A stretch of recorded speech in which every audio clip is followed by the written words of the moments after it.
I've heard you say that a good man is born to serve, not born to make money. Absolutely. What's that mean to you? Well, if I make money, and I've heard all excuses because there's guys who have a problem with me saying that. All right. But if I make money for me. Now I've got, my wife definitely benefits from it. And, my children, although they're grown, they benefit from it. But ultimately in the end, if I'm pour all my life into making money, that's for me, but if I pour my life into as many people as is fitting, and I don't know, their life is better for me having come through. I want, and I'll never know, in some tiny way, what means the most to me is that when you leave here today, in some small way, your life is better for us having sat down and talked. That means more. And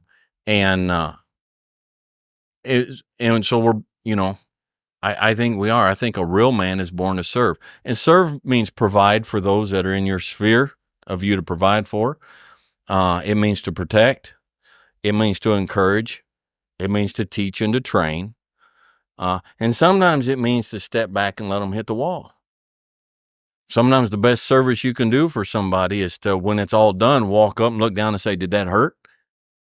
That's what they needed. But we won't do that because it makes us look bad. And even in our service to others, we do it for ulterior motives, but yes, I believe that very strongly. I believe if you spend your whole life to yourself, for yourself, you have no purpose of being here. This planet is not in any way better for you having been here. Is that what a good man is to you? That's what a good man is to me.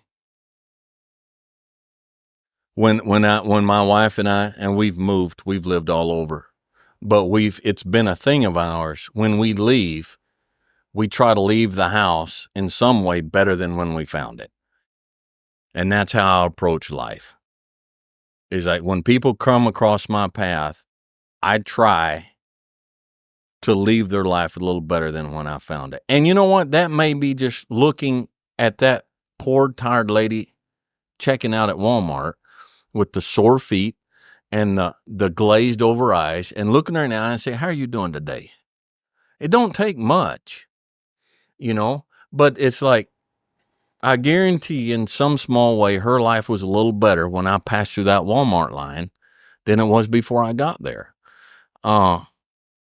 And yeah, I think that's a good man. A good man is a man who can protect and who can provide and who can serve, who can comfort, who can reprimand, who can discipline, whatever's necessary to make the world a little better because he passed through.